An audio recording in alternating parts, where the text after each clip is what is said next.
Hello friends, welcome back to auto and travel club. അപ്പോൾ ഇന്ന് നമ്മളെ കൂടുതലുള്ളത് ഇത് ഓൾ ന്യൂ ബെലാനോ 2024 വാഹനമാണ്. ഒരു ബ്ലൂഷ് ബ്ലാക്ക് എന്ന് പറയുന്ന കളറാണ് ഈ ഒരു വാഹനത്തിനുള്ളത്. അതാണ് നിങ്ങൾ കണ്ടുകൊണ്ടിരിക്കുന്നത്. അപ്പോൾ ഈ ഒരു വാഹനത്തിന്റെ മെയിൻ സ്പെക്കിലേക്ക് പോകുന്ന ടൈമിന് നമുക്കിതൊരു ടോപ്പ് വേരിയന്റ് ആണ്. ടോപ്പ് എന്ന് പറയുമ്പോൾ അൽഫ എന്ന് പറയുന്ന വേരിയന്റ് ആണ്. ടോട്ടലി 4 വേരിയൻസ് ആണ് ഈ ഒരു വാഹനത്തിൽ വരുന്നത്. അപ്പോൾ ഫസ്റ്റ് തന്നെ നോക്കുന്ന ടൈമിന് പ്രൊജക്ടർ ഹെഡ് ലാമ്പ് ആണ് നൽകിയിട്ടുള്ളത്. പിന്നെ 3 രീതിയിലുള്ളൊരു ഡേറ്റ റണ്ണിങ് ലാമ്പ് നൽകിയിട്ടുണ്ട്. ഹൈ ബീം ആയിട്ടാണ് നമ്മളെ ഹാലജൻ ലാമ്പെങ്കിൽ പ്രൊജക്ടർ ലാമ്പ് വരുമ്പോൾ ലോബിയുമായിട്ട് നൽകിയിട്ടുള്ളത്. പിന്നെ ഇതിന്റെ ഒരു മനോഹരമായ ഗ്രിൽ സെക്ഷൻ കാണാം. ഇവിടെ സുസുക്കി എന്നുള്ളൊരു ലോഗോ ഉണ്ട്. ഇവിടെയാണ് 360 ക്യാമറയുടെ ആ ഒരു ഫ്രണ്ട് ക്യാമറ നൽകിയിട്ടുള്ളത്. വലിയ രീതിയിലൊരു ക്രോം പ്ലേറ്റ് ഇങ്ങനെ കടന്നു പോകുന്നുണ്ട്. പിന്നെ എയർ ഡാം ഏരിയ, പിന്നെ സ്കിറ്റ് പ്ലേറ്റ് എന്ന് പറയുമ്പോൾ ബോഡി കളർഡ് ആയിട്ടുള്ള ഒരു ഭാഗമായിട്ടാണ് നൽകിയിട്ടുള്ളത്. ഇവിടെയായിട്ട് നമുക്ക് ഫോഗ് ലാമ്പ് ഉണ്ട്. ഇതിന്റെ മുകളിലും ഒരു ക്രോമിയം ഫിനിഷ് വരുന്നുണ്ട്. ഇത്രയും ഭാഗമാണ് മെയിൻ ആയിട്ട് ഫ്രണ്ടിൽ പറയാനുള്ളത്. പിന്നെ ഇതിന്റെ ഒരു ബോണറ്റൊക്കെ നോക്കുന്ന ടൈമിന് സ്ലീക്കായിട്ട് താഴോട്ടേക്ക് ഇറങ്ങി നിൽക്കുന്ന രീതിയിലാണ് ഈ ഒരു വാഹനത്തിൽ വരുന്നത്. മുൻപ് നമ്മൾ ബലേനോ എന്ന് പറയുന്ന വാഹനം നമ്മളെ ചാനലിൽ ചെയ്തിട്ടുണ്ടെങ്കിലും ഇതിപ്പം 2024 വന്നപ്പോൾ ഈ ഒരു കളറ് നമ്മൾ കാണിക്കുക എന്നുള്ള രീതിയിലാണ് നമ്മൾ ഈ ഒരു വീഡിയോ ചെയ്യുന്നത്. ഇനിയിപ്പോൾ നമുക്ക് വാഹനത്തിന്റെ ബാക്കിയുള്ള കാര്യങ്ങളിലേക്ക് പോകാം. സൈഡ് പ്രൊഫൈലിലേക്ക് നോക്കുന്ന ടൈമിന് നമുക്ക് ഒരു 2520 മില്ലിമീറ്റർ വീൽ ബേസ് വരുന്ന ഒരു വാഹനമാണ്. അതുകൊണ്ട് തന്നെ നമുക്ക് ഇന്നർ സ്പേസ് വളരെ കൂടുതലായിട്ടുള്ള നല്ലൊരു സ്പേസ് കിട്ടുന്നുണ്ട്. ഫ്രണ്ടിലായാലും റിയർ സൈഡിലായാലും മുട്ടും തട്ടുന്ന പ്രശ്നമില്ല, നല്ല സ്പേസ് കിട്ടുന്നുണ്ട്. പിന്നെ അലോയ് വീലിന്റെ ആ ഒരു സെക്ഷൻ നോക്കുന്ന ടൈമിന് 16 ഇഞ്ചിന്റെ അലോയ് വീലാണ് നൽകിയിട്ടുള്ളത്. ഒരു ഡുവൽ ടോൺ അലോയ് വീലാണ്. 195/55 R16 ആ ഒരു ടയർ സെഗ്മെന്റ് ഒക്കെയാണ് ഈ ഒരു വാഹനത്തിന് നൽകിയിട്ടുള്ളത്. കുറച്ച് നല്ല വീതിയുള്ള രീതിയിലുള്ള ടയറാണ്. അതുകൊണ്ട് തന്നെ വാഹനത്തിന് നല്ല ഔട്ട്സൈഡ് നോക്കുമ്പോൾ നല്ല രസമുണ്ട് വാഹനത്തിന് കാണാൻ. പിന്നെ നമ്മുടെ സൈഡ് ORVന്റെ മേലെ വരുമ്പോൾ ടേൺ ഇൻഡിക്കേറ്റർ വരുന്നുണ്ട്. പിന്നെ 360 ക്യാമറന്റെ ആ ഒരു ഭാഗം വരുന്നുണ്ട്. പിന്നെ ഇവിടെയൊക്കെ നമുക്ക് ക്രോം ഫിനിഷിനുള്ള ഒരു ഹാൻഡിൽ ബാറൊക്കെയാണ് വരുന്നത്. പിന്നെ റിക്വസ്റ്റ് സെൻസർ നമ്മുടെ രണ്ട് ഡ്രൈവറേയും കോ ഡ്രൈവറുടെയും ഭാഗത്ത് റിക്വസ്റ്റ് സെൻസറും കാര്യങ്ങളൊക്കെ വരുന്നുണ്ട്. ഇവിടെയും ക്രോം എലിമെന്റ് വരുന്നുണ്ട്. പിന്നെ ഈ ഒരു സൈഡിലും ഒരു ക്രോം ഫിനിഷുള്ള ഒരു എലിമെന്റ് ഇങ്ങനെ കടന്നു പോകുന്നുണ്ട്. അത്രയും ഭാഗമാണ് സൈഡ് പ്രൊഫൈൽ മെയിൻ ആയിട്ട് പറയാനുള്ളത്. ഇനിയിപ്പോൾ നമുക്ക് ഇതിൽ റൂഫ് റെയിലും കാര്യങ്ങളൊന്നും നൽകിയിട്ടില്ല. റിയർ സെക്ഷനിലേക്ക് പോകാം. ആദ്യം നോക്കാം. ഇവിടെ ഒരു സ്പോയിലർ നൽകിയിട്ടുണ്ട്. അതിൽ തന്നെ ഹൈ മൗണ്ട് സ്റ്റോപ്പ് ലാമ്പ് നൽകിയിട്ടുണ്ട്. പിന്നെ ഇവിടെ നമുക്ക് റിയർ വൈപ്പർ, അതേപോലെ തന്നെ ഡീഫോഗറും വാഷറും കാര്യങ്ങളൊക്കെ വരുന്നുണ്ട്. ഇവിടെ വലിയൊരു ക്രോം എലിമെന്റ് കാണാം. അവിടെ ഇവിടെയായിട്ടാണ് ക്യാമറ നൽകിയിട്ടുള്ളത്. ഒരു ഫിനിഷിംഗ് ആയിട്ടുള്ള ഒരു വർക്ക് പോലെ തോന്നി കണ്ടപ്പോൾ. പിന്നെ സുസുക്കി എന്നുള്ള ലോഗോ കാണാം. ഇവിടെ ബലേനോ എന്നുള്ള ഒരു നെയിമിങ്ങും പിന്നെ ടെയിൽ ലാമ്പിന്റെ കാര്യങ്ങളൊക്കെയാണ് അവിടെ വരുന്നത്. ജസ്റ്റ് ഓപ്പൺ ചെയ്ത് നോക്കാം. വിശാലമായ ബൂട്ട് സ്പേസ് വരുന്നുണ്ട്. 318 ലിറ്റർ ആണ് ബൂട്ട് സ്പേസ് വരുന്നതെങ്കിലും നമുക്ക് താഴത്തേക്ക് വരുന്ന രീതിയിൽ നല്ല വലിയ സ്പേസ് തന്നെ നമുക്ക് പറയാം. ഒരു പാർസൽ ട്രെയും കാര്യങ്ങളൊക്കെ നൽകിയിട്ടുണ്ട്. ഇതിന്റെ താഴത്താണ് വാഹനത്തിന്റെ സ്പെയർ വീലിന്റെ ആ ഒരു കാര്യങ്ങളൊക്കെ വരുന്നത്. സ്പെയർ വീലും കാര്യങ്ങളൊക്കെയാണ്. R15 സ്പെയർ വീലാണ് നൽകിയിട്ടുള്ളത്. പിന്നെ നമുക്കിത് ക്ലോസ് ചെയ്യാം. പിന്നെ സെൻസർ 4 സെൻസറാണ്. റിവേഴ്സ് പാർക്കിംഗ് സെൻസർ എന്നുള്ള രീതിയിൽ കോർണറിലും നടുവിലായിട്ട് 4 സെൻസർ നൽകിയിട്ടുണ്ട്. ഇവിടെ നമുക്ക് റിഫ്ലക്ടറും കാര്യങ്ങളും വരുന്നുണ്ട്. ഇനി നമുക്ക് വാഹനത്തിന്റെ ഇന്റർഫേസും കാര്യങ്ങളും നോക്കാം. അപ്പോൾ കുറച്ച് വൈഡായിട്ട് ഓപ്പൺ ചെയ്യാനുള്ള രീതിയിലുള്ള ഡോർ കാര്യങ്ങളൊക്കെ നൽകിയിട്ടുണ്ട്. ഡാഷ്ബോർഡിൽ നൽകിയിട്ടുള്ള അതേ ഒരു ബ്ലൂ കളർ ഇതിന്റെ ഒരു ഡോർ എലിമെന്റ്സിൽ നൽകിയിട്ടുണ്ട്. ഇവിടെ ഒരു നമുക്ക് ലെതറിന്റെ ഒരു സോഫ്റ്റ് ടച്ച് എലിമെന്റ് വരുന്നുണ്ട്. പിന്നെ ഇവിടെ നമുക്ക് ഇലക്ട്രിക്കലി അഡ്ജസ്റ്റ് ചെയ്യാൻ പറ്റുന്ന ORVMന്റെ നോബും കാര്യങ്ങളൊക്കെയാണ് ഇവിടെ വരുന്നത്. ഓട്ടോ ഫോൾഡിങ്ങും ഇവിടെയാണ് ബട്ടൺ വരുന്നത്. ലോക്ക് അൺലോക്ക്, പിന്നെ ഡോറിന്റെ കാര്യങ്ങളും വിൻഡോ ക്ലോസിങ് കാര്യങ്ങളൊക്കെ ഉള്ള ഭാഗമാണ് അവിടെ വരുന്നത്. പിന്നെ നമുക്ക് ഇന്റീരിയറിൽ കയറി നോക്കാം.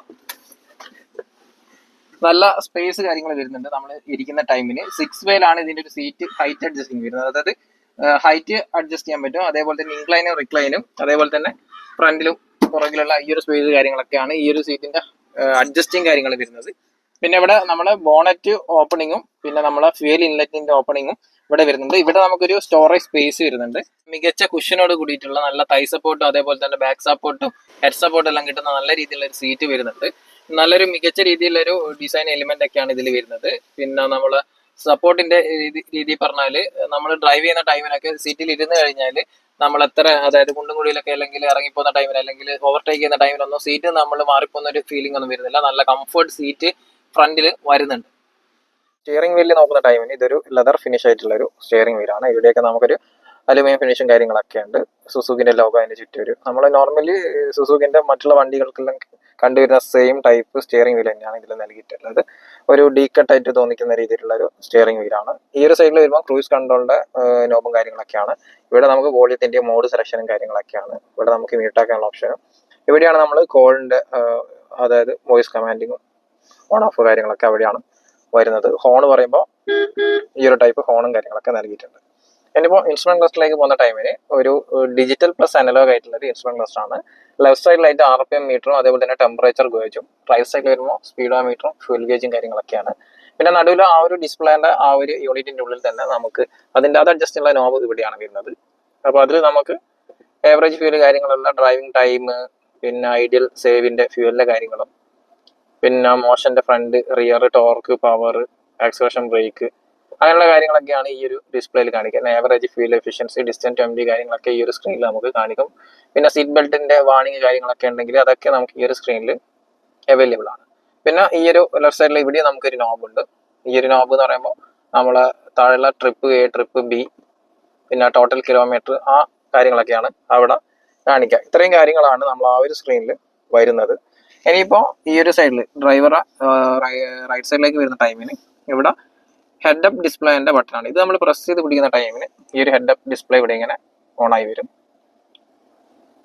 അപ്പോൾ അതിൽ നമുക്ക് ഇൻഫർമേഷൻ ആയിട്ടുള്ള ചെറിയ ചെറിയ കാര്യങ്ങളും ഡ്രൈവിംഗ് ആയിട്ട് ബന്ധപ്പെട്ട കാര്യങ്ങളാണ് അവിടെ ഉണ്ടാവുക. കിലോമീറ്റർ, ടൈം, അങ്ങനെയുള്ള കാര്യങ്ങളൊക്കെയാണ് അവിടെ ഉണ്ടാവുക. പിന്നെ ഇവിടെ നമുക്ക് ലൈറ്റിന്റെ അഡ്ജസ്റ്റിങ് കാര്യങ്ങളാണ്. മിറർ, അതായത് ലാമ്പിന്റെ പൊസിഷനും കാര്യങ്ങളും അഡ്ജസ്റ്റ് ചെയ്യാൻ. ഇവിടെ ട്രാക്ഷൻ ഓൺ ഓഫ് ആണ്.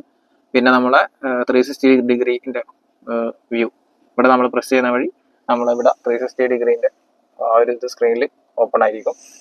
അപ്പോൾ അത് പിന്നെ ഇവിടെ നമുക്ക് ഐഡിയൽ സ്റ്റാർട്ട് സ്റ്റോപ്പ് ഉള്ള കാര്യങ്ങളും അത്രയും കാര്യങ്ങളാണ് ഇവിടെ വരുന്നത്. ഇവിടെ നമുക്ക് എഞ്ചിൻ സ്റ്റാർട്ട് സ്റ്റോപ്പിന്റെ ഒരു ബട്ടണും കൂടെ വരുന്നുണ്ട്. അത്രയും കാര്യങ്ങളാണ് ഈ ഒരു സൈഡിൽ നമുക്ക് മെയിനായിട്ട് പറയാനുള്ളത്. ഡാഷ്ബോർഡ് കാര്യങ്ങൾ നോക്കുന്ന ടൈമിന് ഒരു പ്രീമിയം തോന്നിപ്പിക്കുന്ന രീതിയിലുള്ള ഒരു പ്ലാസ്റ്റിക്കിന്റെ ഒരു ടെക്സ്റ്റേർഡ് ആയിട്ടുള്ള മെറ്റീരിയലാണ് ഇവിടെ നൽകിയിട്ടുള്ളത്. ഇവിടെ വരുമ്പോൾ നമുക്കൊരു അലൂമിനിയം ഫിനിഷും ഇവിടെ ഒരു ബ്ലൂയിഷ് ആയിട്ടുള്ള ഒരു കളറാണ് നൽകിയിട്ടുള്ളത്.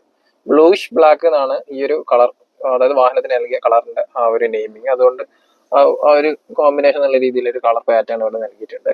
ഇവിടെ നമ്മളെ സ്ക്രീനിന്റെ കാര്യങ്ങളാണ്, ടച്ച് സ്ക്രീനും കാര്യങ്ങളും. ഇതിന്റെ അതായത് 360 ഡിഗ്രി ക്യാമറേന്റെ ഭാഗങ്ങളാണ് ആ ഒരു സ്ക്രീനിൽ ഇപ്പോൾ നൽകിയിട്ടുള്ളത്. ഇനിയിപ്പോൾ ഇവിടെ വരുമ്പോൾ ബ്ലൂടൂത്ത് കണക്ടിവിറ്റി, അതേപോലെ തന്നെ നമ്മളെ അതായത് ഫോണ്, പെയർഡ് കാര്യങ്ങൾ, ആവറേജ് ഫ്യൂല്, അതായത് നമ്മളെ ഡ്രൈവർ ഇൻസ്ട്രുമെന്റ് ക്ലസ്റ്ററിൽ കിട്ടുന്ന എല്ലാ കാര്യങ്ങളും ഈ ഒരു സ്ക്രീനിൽ നമുക്ക് അവൈലബിൾ ആണ്. ഇവിടെ സെറ്റിംഗ്സിലേക്ക് പോയി കഴിഞ്ഞാൽ നമ്മൾ ഡിസ്പ്ലേ, ഡേറ്റ്, ടൈം, അങ്ങനെയുള്ള കാര്യങ്ങളൊക്കെ ഇവിടെ വരുന്നുണ്ട്. പിന്നെ മ്യൂസിക്കിന്റെ കാര്യങ്ങൾ, പിന്നെ ഫോൺ കണക്ഷനും അതേപോലെ തന്നെ വെഹിക്കിളിന്റെ സെറ്റിംഗ്സും കാര്യങ്ങളൊക്കെയാണ് ഈ ഒരു സ്ക്രീനിൽ അവൈലബിൾ ആയിട്ട് ഉള്ളത്. പിന്നെ കോള്, ഹോമിലേക്കെല്ലാം പോകുന്ന ടൈമിന് നമുക്ക് അങ്ങനെയുള്ള കാര്യങ്ങളൊക്കെ ഇവിടെ വരുന്നുണ്ട്. ഇപ്പോൾ ഈ ഒരു ഭാഗത്തേക്ക് വരുമ്പോൾ സിസ്റ്റം ബീപ്പ്, വൈഫൈന്റെ ഓട്ടോ കണക്ഷൻ, അതായത് ആൻഡ്രോയിഡ് ഓട്ടോ, ആപ്പിൾ കാർപ്ലേ, അങ്ങനെയുള്ള കാര്യങ്ങളൊക്കെ ഇതിൽ നമുക്ക് അവൈലബിൾ ആണ്. വോയിസ് കമാൻഡിങ്ങിന്റെ ഭാഗങ്ങളും, പിന്നെ ഇത് ഓഫ് എന്നുള്ള രീതിയിൽ സ്ക്രീൻ സേവർ ആയിട്ട് നമുക്ക് ഈ ഒരു അനലോഗ് ക്ലോക്ക് അതിന്റെ ഓപ്ഷൻസ് ഒക്കെയാണ് അവിടെ വരുന്നത്. ഇനിയിപ്പോൾ ഇവിടെ നമ്മൾ AC യൂണിറ്റ്സിന്റെ ചുറ്റും ഒരു അലൂമിനിയം ഫിനിഷ് കാര്യങ്ങളുണ്ട്. ഇവിടെ ഹസാർഡ് ലാമ്പിന്റെ ഭാഗങ്ങളാണ്. അപ്പോൾ അങ്ങനെയാണ് ഈ ഒരു ഭാഗത്തെ കുറിച്ച് പറയാനുള്ളത്. പിന്നെ നമ്മൾ ഈ ഒരു ഡാഷ്ബോർഡ് എന്ന് പറയുന്നത് ചെറിയൊരു സ്ലൈറ്റ്ലി നമുക്ക് അതായത് നമ്മൾ സ്വിഫ്റ്റിലൊക്കെ കാണുമ്പോൾ ഡ്രൈവറേക്ക് ഫേസ് ചെയ്യുന്ന രീതിയിലാണ് ഇത്. ജസ്റ്റ് ഫ്രണ്ടിൽ, അതായത് ഡ്രൈവറെയും കോ ഡ്രൈവറെയും നേരെ വീഴുന്ന രീതിയിൽ തന്നെയാണ് ഈ ഒരു ഡാഷ്ബോർഡ് സെറ്റ് ചെയ്തിട്ടുള്ളത്. ഇവിടെ വരുമ്പോൾ നമുക്ക് ഓട്ടോ ACന്റെ ക്ലൈമറ്റ് കാര്യങ്ങൾ, കൺട്രോളിന്റെ കാര്യങ്ങളാണ്. ഫാനിന്റെ ബ്ലോവർ സ്പീഡും കാര്യങ്ങളൊക്കെയാണ്. ടെമ്പറേച്ചറിന്റെ ഡിജിറ്റൽ ആയിട്ട് ഡിസ്പ്ലേയിൽ നമുക്ക് ഇവിടെ കാണിക്കും.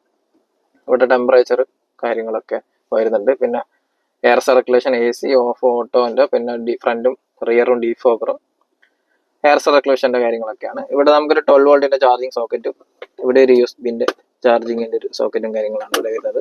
ഇവിടെ നമുക്ക് ഫോൺ പ്ലേസ് ചെയ്യാനുള്ള ഒരു ഭാഗങ്ങൾ വരുന്നുണ്ട്. പിന്നെ ഇവിടെ 2 കപ്പ് ഹോൾഡറും ആണ് വരുന്നത്. ഇനിയിപ്പോൾ ഇവിടെ വരുമ്പോൾ നമ്മളെ ഗിയർ നോബാണ്, 5 സ്പീഡ് ഗിയർ നോബാണ്, റിവേഴ്സ് കാര്യങ്ങളൊക്കെ വരുന്നുണ്ട്. പിന്നെ നമുക്ക് ഇവിടെ ഒരു ലെതർ ഫിനിഷ് കാര്യങ്ങളും അവിടെ വരുന്നുണ്ട്. ഇവിടെ ഹാൻഡ് ബ്രേക്കിന്റെ കാര്യങ്ങളും. ഇവിടെ വരുമ്പോൾ നമുക്കൊരു സ്റ്റോറേജ് സ്പേസ് വരുന്നൊരു ആംബ്രസ്റ്റും കാര്യങ്ങളൊക്കെയാണ്. ലെതർ ഫിനിഷ് തന്നെയാണ് അതും വരുന്നത്. അപ്പോൾ റിയർ സെക്ഷനിലേക്ക് വരുന്ന ടൈമിന് നല്ല സ്പേസ് കിട്ടുന്നുണ്ട്. ഈ ഒരു സീറ്റ് മാക്സിമം പുറകിലോട്ട് ഇട്ടിട്ടാണ് ഉള്ളത്. ഇപ്പം എനിക്ക് മുട്ടം തട്ടുന്ന പ്രശ്നമൊന്നുമില്ല. റിയർ AC കാര്യങ്ങൾ വരുന്നുണ്ട്. പിന്നെ അതിന്റെ അഡ്ജസ്റ്റിംഗ് നോബും കാര്യങ്ങളൊക്കെയാണ്. ഇവിടെ 2 ചാർജിങ്ങിന്റെ പോയിന്റ് വരുന്നുണ്ട്. USB-യും C ടൈപ്പ് എന്നുള്ള രീതിയിൽ 2 ചാർജിങ് വരുന്നുണ്ട്. പിന്നെ ഇവിടെ സെൻട്രൽ ടണൽ അധികം ഹൈറ്റ് ഒന്നുമില്ല. ഇന്റീരിയറിൽ സ്പേസ് ഉള്ളത് കൊണ്ട് തന്നെ നമുക്ക് അത് അവിടെ വരുന്നതുകൊണ്ട് കൊണ്ട് സ്പേസിന്റെ ഒരു ബുദ്ധിമുട്ടും കാര്യങ്ങളൊന്നും വരുന്നില്ല. പിന്നെ നല്ല ടൈ സപ്പോർട്ട്, മികച്ച രീതിയിലുള്ള ടൈ സപ്പോർട്ട് വരുന്നുണ്ട്. നോർമലി ഒരു എന്താ പറയാ, ഒരു ഹാഷ് ബാക്ക് വാഹനത്തിൽ നമുക്ക് ബലെനോ എടുത്തു കഴിഞ്ഞാൽ റിയർ സെക്ഷനിൽ നല്ല കംഫർട്ട് കിട്ടുന്ന ഒരു വാഹനമായിട്ട് നമുക്ക് ഇതിനെ കൺസിഡർ ചെയ്യാൻ പറ്റും. അത്രയും ആ രീതിയിലുള്ള കംഫർട്ട് വരുന്നുണ്ട്. പിന്നെ എല്ലാ സീറ്റിൽ നിന്ന് നമുക്ക് ഹെഡ് റെസ്റ്റ് അഡ്ജസ്റ്റിംഗ് കാര്യങ്ങളൊക്കെ നോർമലി ഈ ഒരു വാഹനത്തിന് വരുന്നുണ്ട്. പിന്നെ നമുക്ക് പക്ഷേ ഇവിടെ ഹാൻഡ് റെസ്റ്റോ കപ്പ് ഹോൾഡർ കാര്യങ്ങൾ ഇവിടെ വരുന്നില്ല. പിന്നെ ഇവിടെ ഒരു ഹാൻഡിലുണ്ട്. പിന്നെ ഒരു മാപ്പ് ലാമ്പും കാര്യങ്ങളൊക്കെയാണ് റിയർ സെക്ഷനെ കുറിച്ച് നമുക്ക് മെയിൻ ആയിട്ട് പറയാനുള്ളത്. നമുക്ക് ഓട്ടോ ഡിമ്മിങ് IR വ്യൂ കാര്യങ്ങൾ വരുന്നുണ്ട്. പിന്നെ നമുക്ക് ഇവിടെ റെയിൻ വൈസർ വരുന്നുണ്ട്. അതിൽ വാനിറ്റി മിറർ കാര്യങ്ങൾ അവൈലബിൾ ആണ്. പിന്നെ നമുക്ക് ഇവിടെ വരുമ്പോൾ വാനിറ്റി മിററും അത് നേരത്തെ കണ്ട പോലെ തന്നെ ലാമ്പും ഇവിടെ അവൈലബിൾ ആണ്. പിന്നെ ഇവിടുത്തെ ലാമ്പിന്റെ കാര്യങ്ങളൊക്കെയാണ്. ഇതിപ്പോ ഒരു 5 സ്പീഡ് മാനുവൽ ട്രാൻസ്മിഷൻ വാഹനമാണ്. സ്റ്റിയറിംഗ് കാര്യങ്ങളൊക്കെ വളരെ സ്മൂത്ത് ആണ്. നമുക്ക് ഇന്റീരിയറിൽ നല്ല സ്പേസ് കിട്ടുന്നതുകൊണ്ട് തന്നെ ഓടിച്ചു കൊണ്ടുപോകാൻ നല്ല സുഖമുണ്ട്. അതേപോലെ തന്നെ സസ്പെൻഷനും കാര്യങ്ങളും നല്ല സ്മൂത്ത് തന്നെയാണ് ഫീൽ ചെയ്യുന്നത്. പിന്നെ നമ്മളൊരു ഈ ഒരു ഡാഷ്ബോർഡും കാര്യങ്ങളൊക്കെ ഒരു പ്രീമിയം രീതിയിൽ തോന്നിക്കുന്ന രീതിയിലുള്ള കളർ കോമ്പിനേഷനും കാര്യങ്ങളൊക്കെ വരുന്നതുകൊണ്ട് നമുക്കൊരു പ്രീമിയം വണ്ടി ഓടിച്ചു കൊണ്ടുപോകുന്ന ഒരു എന്താ സുസുക്കിന്റെ സെഗ്മെന്റ് വാഹനങ്ങൾ നോക്കുന്ന ടൈമിന് ആ ഒരു പ്രീമിയം ലെവൽ ഈ ഒരു വാഹനത്തിലും മെയിൻറ്റെയിൻ ചെയ്യുന്നുണ്ട്. പിന്നെ നേരത്തെ പറഞ്ഞ പോലെ ഹെഡ് അപ്പ് ഡിസ്പ്ലേന്റെ ഒക്കെ ഫീച്ചർ ഉള്ളത് കൊണ്ട് തന്നെ നമുക്ക് വണ്ടി ഓടിക്കുന്ന ടൈമിന് കുറച്ച് ഫീച്ചേഴ്സ് ഉള്ള കാര്യങ്ങൾ നമുക്ക് ഈ ഒരു സ്ക്രീനിൽ കാണാൻ കഴിയുന്നത് വളരെ ഒരു മെയിൻ ആയിട്ടുള്ള ഒരു കാര്യമായിട്ട് തോന്നി. കൂടുതൽ നൈറ്റ് ഡ്രൈവിലായിരിക്കും അതിൻ്റെ ഒരു ബെനിഫിറ്റ് കിട്ടുക. കുറച്ചുകൂടെ അക്യുറേറ്റ് ഉള്ള കാര്യങ്ങളൊക്കെ നമുക്കതിൽ കാണാൻ സാധിക്കും. അതേപോലെ തന്നെ ഡിജിറ്റൽ സ്പീഡ് കാര്യങ്ങളൊക്കെയാണ് ആ ഒരു സ്ക്രീനിൽ മെയിനായിട്ട് നമുക്ക് വിസിബിൾ ആവുക. പിന്നെ ഈ ഒരു വാഹനം എന്ന് പറയുമ്പോൾ മൈലേജ് നല്ല നോർമലി ഒരു 19-18 ആ ലെവലിൽ മൈലേജ് അവൈലബിൾ കിട്ടുന്ന ഒരു വാഹനം കൂടിയാണ്. പിന്നെ നല്ല റീസെയിൽ വാല്യൂ അങ്ങനെയുള്ള കാര്യങ്ങളൊക്കെ ഉണ്ട്. പിന്നെ ഇപ്പം 2024 ഡിസംബർ ആ ഒരു ടൈം ആയിട്ടുണ്ട് ഇപ്പോൾ നമുക്കറിയാം. അപ്പോൾ പക്ഷെങ്കിൽ നമുക്കിപ്പോൾ സുസുക്കിയുള്ള പല വാഹനങ്ങളും 3 സിലിണ്ടറിൽ, അതായത് 4 സിലിണ്ടർ വാഹനങ്ങൾ 3 സിലിണ്ടറിലേക്ക് മാറി വന്നിട്ടുണ്ട്. ഇപ്പോൾ ബലെനോ എന്ന് പറയുന്ന വാഹനമൊക്കെ ചിലപ്പോൾ 3 സിലിണ്ടറായി മാറാനുള്ള ഒരു സാധ്യത ഉണ്ടാവും.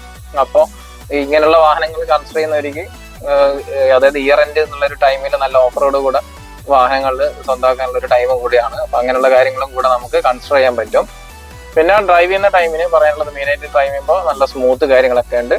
അധികം ടോർക്കി ഡ്രൈവിംഗ് അല്ലെങ്കിൽ പോലും നമുക്ക് ഒരു വാല്യൂ ഫോർ മണി എന്നുള്ള ലെവലിൽ നോക്കുന്ന ടൈമിൽ അഫോർഡബിൾ ആയിട്ടുള്ളൊരു വാഹനം തന്നെയാണ്. ആ രീതിയിൽ നമുക്ക് മെയിനായിട്ട് പറയാൻ കഴിയും. 4.85 ആണ് ഇതിൻ്റെ ഒരു ടേണിംഗ് റേഡിയസ് വരുന്നത്. കൂടാതെ ടിൽറ്റും ടെലിസ്കോപ്പിംഗ് സ്റ്റിയറിംഗ് നമുക്ക് സീറ്റയും ആൽഫ എന്ന് പറയുന്ന 2 വേരിയൻസിൽ അവൈലബിൾ ആണ്. KCDCയിൽ വരുന്ന ഡുവൽ VVT എഞ്ചിനാണ് ഇത് നൽകിയിട്ടുള്ളത്. 89.7 PS ആണ് 6000 RPM മാക്സിമം പ്രൊഡ്യൂസ് ചെയ്യുന്നത്. പിന്നെ ഇത് നമുക്ക് 5 സ്പീഡ് മാനുവലും അതേപോലെ തന്നെ 5 സ്പീഡ് MTയിലും ലഭിക്കും. പിന്നെ നമുക്ക് വേണമെങ്കിൽ 5 സ്പീഡ് CNGയിലും കൂടെ ഈ ഒരു ട്രാൻസ്മിഷൻ അവൈലബിൾ ആണ്. ഇയർ എൻഡ് ഓഫർ കൺസിഡർ ചെയ്ത് എടുക്കുകയാണെങ്കിൽ 10,76,000 രൂപയ്ക്ക് ആൽഫ MT നമുക്ക് സ്വന്തമാക്കാൻ സാധിക്കും. ഇനിയിപ്പോൾ ഈ ഒരു വീഡിയോ നിങ്ങൾക്ക് ഇഷ്ടപ്പെട്ടാൽ സബ്സ്ക്രൈബ് ചെയ്യുക, ലൈക്ക് ചെയ്യുക, ഷെയർ ചെയ്യുക. മറ്റൊരു വീഡിയോയുമായി വീണ്ടും കാണാം. താങ്ക്